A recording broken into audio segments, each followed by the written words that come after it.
எது தூஷணம்? கர்த்தருக்கு பிரியமில்லாத காரியத்தை நீங்கள் எது பேசினாலும் அது கர்த்தருக்கு பிரியமாக இருக்காது. அதாவது பைபிளை பொறுத்த வரைக்கும் எது நல்ல வார்த்தை அப்படின்னு கேட்டிங்கன்னா, அடுத்தவருடைய பக்தி விருத்திக்கு ஏதுவான, கேட்கிறவருடைய பக்தி விருத்திக்கு ஏதுவான நல்ல வார்த்தைகளையே பேசுங்கள். அப்போ பக்தி விருத்திக்கு ஏதுவில்லாமல் பேசுறதெல்லாம் என்னது? கெட்ட வார்த்தை.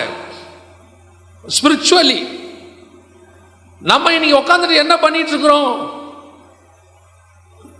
நம்மளை கேட்ட பாருங்க, 10 வருஷம் விசுவாசி, 20 வருஷம் விசுவாசி, 30 வருஷம் விசுவாசி, ஆனா இன்னும் அந்த சாத்தானுடைய சுபாவம், அப்படியே தூஷிக்கிற சுபாவம், குற்றப்படுத்துகிற சுபாவம், யூதர் என்று சொல்லியும் யூதராய் இல்லாத சாத்தானுடைய கூட்டம் செய்கிற தூஷணத்தை நான் அறிந்திருக்கிறேன். ரொம்ப கேர்ஃபுல்லா இருந்து கொள்ளுங்க. கர்த்தர் ஒருத்தனை அழைச்சிருக்கிறாருன்னா, கர்த்தர் ஒருத்தரை தெரிஞ்சிருக்கிறாருன்னா, விழுந்தாலும் எழுந்தாலும் அவன் கர்த்தருக்கு உத்தரவாதி. கர்த்தர் பார்த்துக் கொள்வார். நம்முடைய வேலை அவனை தூஷிப்பதல்ல, நம்முடைய வேலை அவனுக்காக ஜெபிப்பது. கிறிஸ்தவத்தினுடைய மிக முக்கியமான காரியம் என்னவென்று சொன்னால், ஒருத்தன் விழுந்தா அவனை தூக்கிறது தான் கிறிஸ்தவம். மேலும் அவனை போட்டு அமுக்கி கொள்றது கிறிஸ்தவம் அல்ல. எப்படியாவது அவன் என்ன வரணும்? மேல வந்துடணும். அவனால் பாதிக்கப்படுகிற ஜனங்களை நாம் எச்சரிக்கிறோம், அது வேற. ஆனால் அவனும் மீட்கப்படணும், அவனும் காப்பாற்றப்படணும். இப்ப நம்ம பல நேரத்தில் என்ன செய்யறோம் அப்படின்னா, இப்போ ஒருத்தர் ஏமாறுறாங்க இன்னொருத்தர்கிட்ட, அவங்கள காப்பாற்றணும் அப்படின்றதுக்காக அவனை காப்பாற்றிட்டு இந்த ஆத்மாவை இழந்துருவோம். ஒரு ஆத்மாவை காப்பாற்றுறதுக்கு என்ன பண்ணுறோம்? இன்னொரு ஆத்மாவை இழந்துருவோம். இப்போ 2 ஆத்மா வருது தகப்பன்கிட்ட, ஒன்று இளைய குமாரன், இன்னொன்று மூத்த குமாரன். தகப்பன் எந்த ஆத்மாவையும் இழக்க விரும்பவில்லை, 2 குமாரனையும் இழக்க விரும்பல. அவர் 2 பேரையும் மீட்க விரும்புகிறார். இப்போ பையன் இளைய குமாரன் வந்து கேட்ட உடனே, ஏன் ஒரு பையன் இருக்கான் பாரு, இவனை பாரு, இவனை மாதிரி நீ ஏன் இருக்க மாட்ட? அவன் உழைக்கிறான், சம்பாதிக்கிறான், அடங்கி இருக்கிறான், நல்ல பையன், நீ நாசமா போயிடுவ அப்படின்னு சொன்னா அவர் இளைய குமாரனை இழந்துருவார். கம்பேர் பண்ணா அவர் என்ன பண்றாரு? சொத்தை கொண்டு கொடுக்குறாரு, எடுத்துக்கோ. அந்த இடத்துல பாருங்க, அவன் மறுப்பே சொல்ல மாட்டார். அவன் வந்து சொத்து கேட்கும் போது மறுப்பே சொல்ல மாட்டார். இல்லப்பா நீ யோசிச்சு செய், எதுவுமே சொல்ல மாட்டார். உடனடியாக அந்த சொத்தை பிரிச்சு கையில் கொடுத்துருவார். என்ன காரணம் அப்படின்னு கேட்டீங்கன்னா, இவர் என்ன சொன்னாலும் கொடுக்காவிட்டால் அவன் வந்து இவரை வெறுக்க தொடங்கிடுவான். இப்ப கேட்ட உடனே கொடுத்துட்டாரு, போயிட்டான். இந்த தகப்பன நோக்கம் என்ன தெரியுமா? கண்டிப்பா இந்த சொத்தை ஒரு நாள் அவன் அழிப்பான். இந்த சொத்து அழியும் போது அவனுக்கு என் ஞாபகம் வரும். ஞாபகம் வந்துச்சுன்னா திருப்பி அவன் வந்துடுவான் என்கிட்ட. சொத்து போனா போது நான் என் பையனை காப்பாத்திடுவேன். சொத்து அழிவுள்ளது, என் பையனுடைய ஆத்மா அழியாதது. அவனை நான் காப்பாத்திடுவேன்.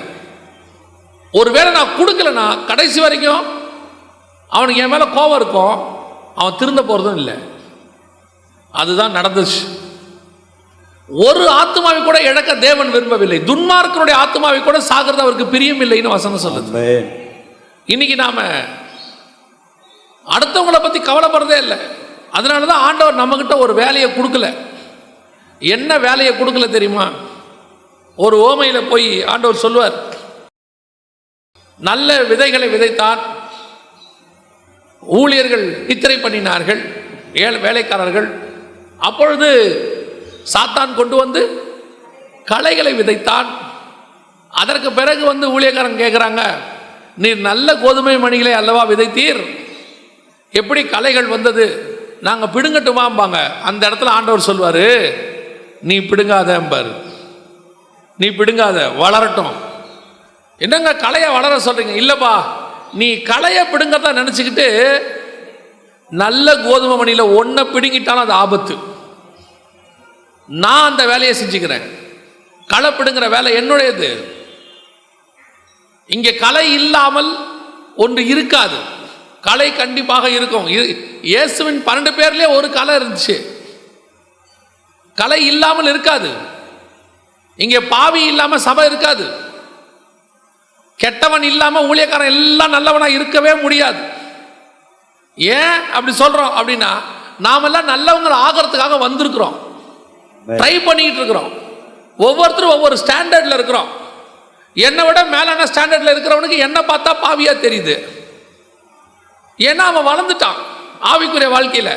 அவன் வளர்ந்ததுனால கீழே இருக்கிற என்ன பார்க்கும்போது அவனுக்கு என்னவா தெரியுது பாருங்க. வசனத்தின்படி அவர் இந்த தப்பை செய்யறாரு. அதுவே எனக்கு என்னை விட கீழே இருக்கிறவனை பார்க்கும்போது எனக்கு அவன் குற்றம் தெரியுது. ஆனா இயேசு கிறிஸ்துவுக்கு என் குற்றம் தெரியல. ஒரு நாள் இவன் ஏறி மேல வருவான், அன்னைக்கு ஒண்ணுமே இல்லாம எனக்கு ஈக்குவலா அவன் நிப்பான்னு அவர் அதைத்தான் பார்க்கிறார். இன்னைக்கு சபை குற்றப்படுத்துகிற ஸ்தலமா மாறிடுச்சு. சபைனா சொல்ற விசுவாசிய நிறைய பேர் நான் சபை ஏதோ சர்ச்சை சொல்றேன்னு நினைக்கிறாங்க. ஒவ்வொரு விசுவாசியும் ஒரு சர்ச்சு, தேவனுடைய ஆலயம். இன்னைக்கு நாம அந்த தூஷணமான வார்த்தைகள் யோசித்து பாருங்க. இயேசுநாதருடைய வார்த்தைகளை நல்லா கவனிச்சு பாருங்க. எவ்வளவுக்கு எவ்வளவு ஹர்ட் பண்ணாம பேசணுமோ அவ்வளவுக்கு அவ்வளவு பேசுவார். ஆனா அதுக்காக காம்ப்ரமைஸ் ஆக மாட்டார், காம்ப்ரமைஸே ஆக மாட்டார். ஆனா ஹர்ட் பண்ணாம பேசுவார். அவன் சொல்றான், நல்ல போதகரே, நீர் முகதாட்சண்யம் பார்க்க மாட்டீர் என்றும் உள்ளதை உள்ளபடி சொல்லுவீர் என்றும் நாங்கள் அறிந்திருக்கிறோம். அப்படி சத்தியத்தை நீ சத்தியமா பேசினாலும் சின்ன குழந்தைங்கள்லேருந்து பெரிய வயசு உள்ள வரைக்கும் அவர் பேசுறத கேட்க ஓடி வந்தான். ஒருத்தரையும் அவர் ஹர்ட் பண்ணி அனுப்பல.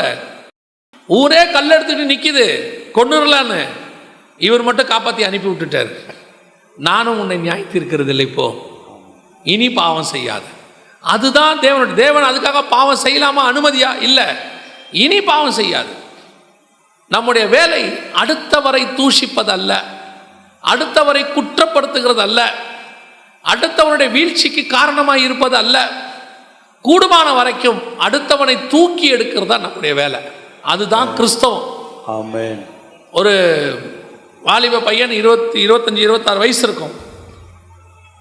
அப்பொழுது அவன் வாலிப பசங்கள்லாம் செய்கிற ஒரு வேலையை செஞ்சு விட்டான். அது எல்லா வாலிப பசங்களும் தேவனை அறியாதவங்க செய்வாங்க, தேவனை அறிஞ்சவனும் செய்கிறான். செஞ்ச உடனே ஒரு 10 ஊழியக்காரர்கள் இணைந்து ஒரு தீர்மானம் போடுறாங்க. என்ன தீர்மானம்? இனி அந்த பையனை எதுலையுமே சேர்க்கக்கூடாது, அவன் எங்கேயும் வரக்கூடாது, அவன் இனி மைக் பிடிக்கக்கூடாது, எல்லாம் சொல்கிறாங்க. அப்பொழுது அதில் இருக்கிற ஒரு ஊழியர் எங்கிட்ட கேட்குறாரு, என்ன பண்ணலாம், சரிதானே, அவனை கொஞ்சம் ஒதுக்கி வச்சிருவோம் அப்படின்னு. அவனை நம்மளும் ஒதுக்கிட்டோம்னா சாத்தான் கையில் பிடிச்சி கூட்டு போயிடுவான். அவனை நம்ம தான் கையில் பிடிக்கணும். இங்க யாருமே மோஸ்ட் பர்ஃபெக்ட் கிடையாது, இங்க யாருமே பூர்ண பரிசுத்தவான் கிடையாது. எனக்கு தெரிஞ்சு இயேசுநாதரை தவிர கீழே விழாம மேலே ஏஞ்சி வந்தவங்க வேற யாருமே கிடையாது. எல்லாம் ஏதோ ஒரு இடத்துல கீழே விழுந்தவங்க தான். ஒரு தடவைக்கு 2 தடவை, 2 தடவைக்கு 3 தடவை, ஏன் ஒரு நாளைக்கு 7-70 தடவை விழுந்தவங்களாம் இருக்கிறாங்க.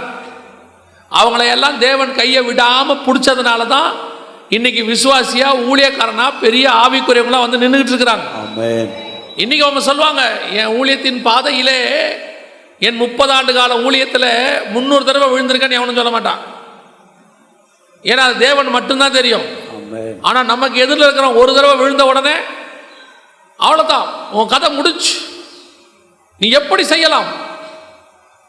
ஆண்டவர் சொல்றாரு, அந்த பிரதான ஆசாரியனுடைய வஸ்திரத்தை மாத்துப்பா. எவ்வளவு அழகா சொல்றாரு சகரியால. அப்போது ஆண்டவர் சொல்றாரு, 4வது வசனம், சகரியா 3:4 வாசிங்க. அவர் தமக்கு முன்பாக நிற்கிறவர்களை நோக்கி, இவன் மேல் இருக்கிற அழுக்கு வஸ்திரங்களை களைந்து போடுங்கள் என்றார். களைந்து போடுங்கள் என்றார். எப்படி பாருங்க, களைந்து போடுங்கள் என்றார். எல்லாத்தையும் ரிமூவ் பண்ணு. அவன் பாவி தான், ரிமூவ் பண்ணு, பரவாயில்ல. ஏன் திருப்பி இன்னொரு சான்ஸ் கொடுப்போம்பா. யாருக்கு சான்ஸ் இங்க ஆண்டவர் கொடுக்கல? நல்ல டீப்பா வசனம் வாசிச்சு பாருங்க. ஆதாம்ல இருந்து ஆண்டவர் அத்தனை பேருக்கும் சான்ஸ் கொடுத்துருக்கிறாரு. கீழே விழுந்த அத்தனை பேருக்கும் ஆண்டவர் சான்ஸ் கொடுத்துருக்கிறார். ஏன் பேதுருக்கு கொடுக்காத சான்ஸா? அப்போஸ்தலர்களுக்கு கொடுக்காத சான்ஸா? அந்த தேவன் நம்மேலும் கருணை உள்ளவராகத்தான் இருக்கிறார். கடைசி நிமிஷம் சிலுவையில போற கல்லனை கூட காப்பாற்றணும் தான் நினைக்கிறாரே ஒழிய கல்லெறிஞ்சு கொல்லப்பட வேண்டும் என்று கர்த்தர் ஒரு நாளும் நினைத்தது கிடையாது. மருமகளா இருக்கும்போது எனக்கு மன்னிப்பு தேவைப்படுது. ஆனா நான் மாமியாரா இருக்கும்போது நியாய தீர்ப்பு தேவைப்படுது. வீட்டுக்கு வர மருமகளோ இருக்கட்டும், இல்ல நம்ம கிட்ட கொடுக்குற உதவி ஊழியனாக இருக்கட்டும், அல்லது கர்த்தர் உன்னை நம்பி அனுப்புற ஒரு வேலைக்காரனா இருக்கட்டும், யாருமே பர்ஃபெக்ட் இல்லைன்னு தான் உங்ககிட்ட அனுப்புறாரு. எதுக்குன்னா பர்ஃபெக்ட் ஆக்கிறதுக்கு உங்ககிட்ட அனுப்பி வச்சிருக்கிறார். நம்ம கொண்டு போய் தங்கம் செய்கிறவர்கிட்ட எனக்கு ஒரு நல்ல நகை செஞ்சு கொடுங்கன்னா என்ன அர்த்தம்? நான் என்கிட்ட இருக்கிறது சரியில்லை, இதை என்ன பண்ணுங்க, சரி நல்ல அழகாக ஒரு நகையை மாற்றுங்க. வாங்குற கடைக்காரர் என்ன தெரியுமா சொல்லுவார்? இது நல்ல தங்கம் இல்லைங்க, இது வேஸ்ட்டுங்க, இது செய்ய முடியாதுங்க, நீங்கள் கொடுத்துருங்கன்னு கேட்டு பாருங்க. சரி பரவாயில்ல கொடுத்துருங்க. இல்லை நான் அட்ஜஸ்ட் பண்ணி கொடுக்குறேன். அந்த குறை சொல்கிற சுபாவம். ஆனால் என் ஆண்டவராக இயேசு கிறிஸ்துக்கிட்ட வந்த அத்தனை பேருமே குறை உள்ளவங்க தான். ஒருத்தனை கூட கர்த்தர் திட்டி யோசிச்சு பாருங்க, காட்டி கொடுத்துட்டான் ஒருத்தன், மறுதளிச்சிட்டான் ஒருத்தன், எல்லாம் பண்ணியாச்சு, அடிச்சாச்சு, தொங்க விட்டாச்சு, சாகடிச்சாச்சு, கல்லறையில் கொண்டு போய் வெடிச்சாச்சு. இப்போ ஆண்டவர் உயிரோட எழுப்பிட்டாரு. இப்போ சொல்றாரு, நான் கலிலேயாவுக்கு முன்பாக போகிறேன், என் சகோதரர்களை என்ன செய்யுங்க, வர சொல்லுங்க அப்படிங்கிறாரு. சொல்லிட்டு சொல்லுவாரு, சீமோன் ஆகிய பேதுருவையும் வர சொல்லுங்க. Special invitation. ஏன்? காட்டி கொடுத்தோங்கிற கில்ட்டினஸ்ல இருப்பான். உன்னை ஸ்பெஷலா மாஸ்டர் கூப்பிட்டாருன்னு சொல்லு. அவன் நினைப்பான், என்னையா கூப்பிட்டாரு? ஆமா, உன்னை ஸ்பெசிஃபிக்கா கூப்பிட்டாரு. ஆனா சொல்றோம் எப்படி சொல்லியிருப்பான் தெரியுமா? எங்களெல்லாம் நார்மலா தான் சொன்னாரு, ஆனா பேதுருன்னு சொல்லும் போது அவர் முகத்தில் ஒரு கோபம் இருந்துச்சு. அந்த பேதுருவை வர சொல்லு அப்படின்னு சொன்னார். இப்போ பேதுரு பயந்துக்கிட்டே வந்திருப்பான், கிட்ட வந்திருப்பான். வந்து நின்ன உடனே அவர் கேட்கணும், நீயா பேதுரு இப்படி பண்ண? ஒரு வார்த்தை கூட அது சம்பந்தமா இயேசு கடைசி வரைக்கும் பேசவே மாட்டார். ஒரு வாட்டி கூட இயேசு ஏன் இப்படி பண்ணன்னு கேட்கவே மாட்டார். அவனை அவர் கேட்டதெல்லாம் என் மேல் அன்பா இருக்கிறாயா, அவ்வளவுதான். நினைவு கூட படுத்த மாட்டார். எவ்வளவு நல்ல தேவன் பாருங்க. உன்னை ஹர்ட் பண்ணக்கூடாதுன்னு எப்படி அழகா பேசுறாரு பாருங்க. நீங்களும் நானுமா இருந்தா அவன் சாவர வரைக்கும் அதை சொல்லி காட்டிடுவான். யோசிச்சு பாருங்க, தீமோத்தேயுவை பத்தி சொல்லும் போது பவுல் சொல்றாரு, உங்களிடத்தில் அனுப்புவதற்கு அவனை தவிர என்னிடத்தில் வேறு ஒருவனும் இல்லை. The perfect. எப்படி கொடுக்குறாரு பாருங்க சாட்சி. ஏன் தீமோத்தி குறை இல்லாதவரா? தீமோத்தி மோஸ்ட் பர்ஃபெக்டா? எல்லாருக்கிட்டையும் குறை இருக்குது. ஆனால் அதை தூஷிக்கிற வேலை உங்களதும் என்றும் இல்லை. நம்முடைய வேலை அதை கட்டி எழுப்புகிற வேலை, அந்த களிம்புகளை நீக்குகிற வேலை, குற்றம் குறைகளை மாத்திர வேலை. யோபு மனைவி பேசின உடனே, அவனுடைய நண்பர்கள் பேசின உடனே யோபுக்கு அப்படியே பயங்கரமான கோபம், சுயநீதி. கிட்டத்தட்ட 38 அதிகாரம் வரைக்கும் ஆண்டவரை பார்த்து கேள்வியா கேட்பார். அவர் என்னை காரணம் இல்லாமல் பகைக்கிறார். அவர் சொல்றாரு, யார் பகைக்கிறா? கர்த்தர் காரணம் இல்லாமல் என்னை பகைக்கிறார். 38 அதிகாரம் கேட்டுக்கிட்டே இருப்பார். கடைசி 4 அதிகாரத்தில் அவர் திருப்பி பேசுவார், அவங்ககிட்ட இருக்கிறதெல்லாம் சொல்லுவார். அந்த 4 அதிகாரத்தில் என்னென்னா யோபுகிட்ட குறை இருக்குதுன்னு ஆண்டவர் சொல்லுவார். ஆனால் அந்த காரியத்தை நண்பர்கள்ட்ட சொல்ல மாட்டார், நண்பர்கள்ட்ட சொல்லவே மாட்டார். ஆனால் நண்பர்கள்ட்ட பேசும்போது யோபு எப்படி பேசுவார் தெரியுமா? என் தாசனாகிய யோபு பேசினது போல் நீங்கள் நிதானமாய் பேசவில்லை. யோபு பேசினதுக்கு தான் இவரை பதிலே சொல்லியிருக்கிறாரு. யோபு ஆண்டவரை பார்த்தா கேள்வி கேட்கிறாரு. அவர் என்னன்னே தெரியல, முகாந்திரம் இல்லாமல் என்னை பகைக்கிறார். எல்லாம் சொன்ன உடனே கூப்பிட்டு உட்கார வச்சு பொறுமையா, யோபு உங்ககிட்ட இவ்வளோ பிரச்சனை இருக்குது பார்த்தியா, இவ்வளோ இருக்குதா, போ அமைதியா இரு, நான் பார்த்துக்கிறேன். அடுத்த நண்பர்கள் வராங்க, அவங்ககிட்ட சொல்வாரு, என் தாசனாகிய யோபு பேசினது போல் நீங்கள் எப்படி பேசல, நிதானமாய் பேசவில்லை. சாத்தான் வரான். சாத்தான்கிட்ட என்ன சொல்லணும்? இவரு கொஞ்சம் குறை உள்ளவன் தான்ப்பா அப்படிதான் சொல்லணும், இருக்குல்ல. ஆனால் அவங்ககிட்ட சொல்லும் போது என்ன சொல்றா தெரியுமா? உத்தமனும் சன்மார்க்கனும் தேவனுக்கு பயந்தவனும் நீதி அவனை போல் நீதிமான் ஒருவனும் இல்லை. என்ன சாட்சி? யாருகிட்ட? சாத்தான் யாரு? தூஷிக்கிறவன். இவன் முதலாளி கிட்ட போட்டு கொடுக்கலான்னு போறான். போய் முதலாளி கிட்ட போட்டு கொடுக்கலான்னு போகும்போதே முதலாளி அவனை பற்றி பெருமையாக பேசிட்டாரு. அதுக்கப்புறம் என்ன பேசுறது? ஒன்றும் பேசுறதுக்கு இல்லை. இதுதான் தெய்வீக சுபாவம். ஆமென். துதிக்கிறவனுடைய சுபாவம். சபையில் யாரை பற்றியும் கேவலமாக பேசக்கூடாது. ஒரு விசுவாசியை குறித்தோ ஒரு விசுவாசியோடைய பிள்ளைகளை குறித்தோ பேசக்கூடாது. இன்னைக்கு நீ இன்னொரு விசுவாசியோடைய பொண்ணை பற்றி தப்பாக பேசினா நாளைக்கு உன் மகளுக்கு அது நடக்காது என்பது என்ன நிச்சயம்? பயம் இருக்கணும் மனசுல. நான் சாத்தானுடைய கூட்டமா இருக்கிறேனா தேவனுடைய கூட்டமா இருக்கிறேனான்னு. ஆண்டவர் உன் வீட்டுக்கு ஒரு மருமகளை அனுப்பி வச்சிருக்கிறாருன்னா உடனே வீட்டுக்கு வர சக விசுவாசிங்கிட்ட, சபையிலேருந்து வரக்கூடிய வீட்டு கூட்டத்துக்கு வரவங்க கிட்ட, இல்லை சபையில் உன் மருமகளை குறை பேசக்கூடாது.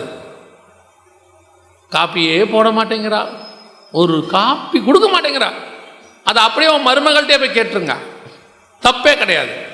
நீ ஏன் எனக்கு காப்பி கொடுக்க மாட்டேங்கிற, ஒரு டம்ளர் காப்பி கொடுத்தா என்ன கேட்டுருங்க. ஆனால் குறை பேசக்கூடாது. அதே மாதிரி தான் மருமகளுக்கும் சபைக்குள்ளே உட்காந்து மாமியாரை பற்றி பேசுறது, கணவனை பற்றி பேசுறது, அவர் சரியில்லை அவங்க சரியில்லை. நீ உன் குடும்பத்தை பற்றி நீ பேசினா நாளைக்கு உன் குடும்பத்தை பற்றி சபையே பேச தொடங்கிடும். அதுக்கு நீங்கள் தான் காரணமாக இருப்பீங்க. ஆமென். எல்லார் வீட்லேயும் பிரச்சனை இருக்குது. ஆதாம் ஏவாள் வீட்லேயே பிரச்சனை வந்துருச்சு. ஃபஸ்ட்டு ஃபேமிலியிலேயே தூஷிக்கிற சுபாவம் இருக்கக்கூடாது, குறை பேசக்கூடாது. ஒருவேளை யோசுவா மாதிரி அழுக்கு வஸ்திரத்தோடு நிற்கலாம், பாவத்தோடு நிற்கலாம். நம்முடைய வேலை அவன் வஸ்திரத்தை எப்படி மாற்றணும்னு ஜெபம் பண்ணணும். அதை எப்படி மாற்றணும்னு ஜெபம் பண்ணணுமே ஒழிய ஒரு நாளும் அவனை எப்படி ஒழிக்கணும்னு முடிவு பண்ணக்கூடாது. அப்படி செஞ்சீங்கன்னா அது சாத்தானுடைய சுபாவம். அல்லேலூயா. அதனால தான் ஆண்டவர் சொல்றாரு, நீ யூதன் என்று சொல்லியும் யூதராய் இல்லாத சாத்தானுடைய கூட்டமாய் இருக்கிறீர்கள். இதான் ரொம்ப முக்கியம். ரெண்டாவது இன்னொரு கூட்டம் இருக்கு சபைக்குள்ள.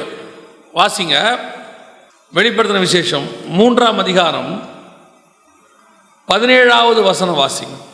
நீ நிர்பாக்கியம் உள்ளவனும் பரிதபிக்கப்படத்தக்கவனும் தரித்திரனும் குருடனும் நிர்வாணியுமாய் இருக்கிறதை அறியாமல் நான் ஐஸ்வர்யவானன் என்றும் திரவிய சம்பன்னன் என்றும் எனக்கு ஒரு குறைவும் இல்லை என்று சொல்லுகிறபடியால். அப்போ சபையில் இன்னொன்று இருக்கு.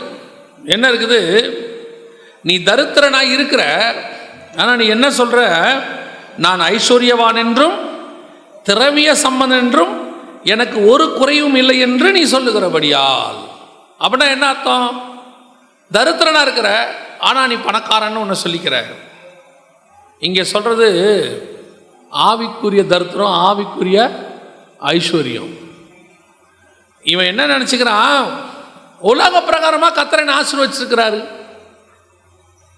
உலக பிரகாரமாக எனக்கு தேவையெல்லாம் சந்திக்கப்பட்டிருக்கு, கர்த்தர் எனக்கு கார் கொடுத்துருக்கிறாரு, வீடு கொடுத்துருக்கிறாரு, எல்லாம் கொடுத்துருக்கிறாரு, எனக்கு என்ன குறை அப்படின்னும் போது ஆண்டவர் கேட்குறாரு, நீ உன்னுடைய நிறைவை, ஆவிக்குரிய நிறைவை இந்த உலக பிரகாரமான ஆசீர்வாதங்களை வச்சு தான் கம்பேர் பண்ணிக்கிறியா, ஃபில் பண்ணிக்கிறியா, இல்லை உன்னுடைய ஸ்பிரிச்சுவாலிட்டியை பார்த்து பண்ணணும்.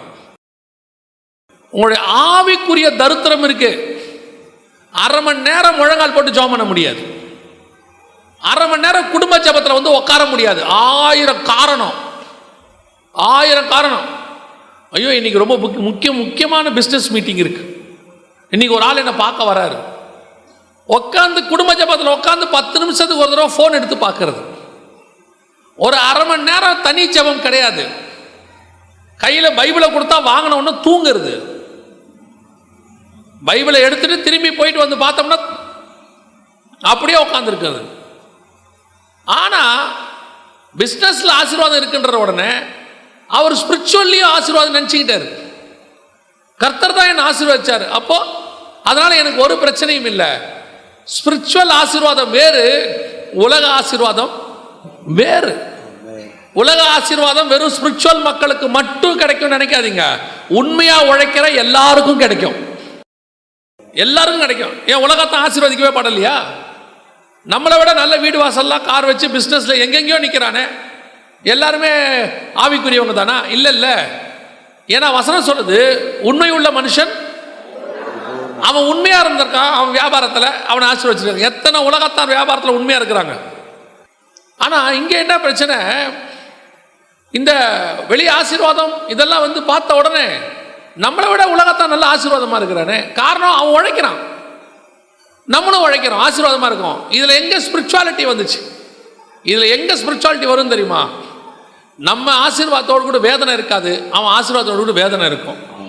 ஏதாவது வேதனை இருக்கும், அங்கதான் டிஃபரன்ஸ். ஆனா நான் உலக பிரகாரமா ஐஸ்வர்யமா இருக்கிறேன், ஆவிக்குரிய விதத்தில் எப்படி இருக்கிறேன்? அதுதான் ஆண்டவர் பார்க்குற கேள்வி.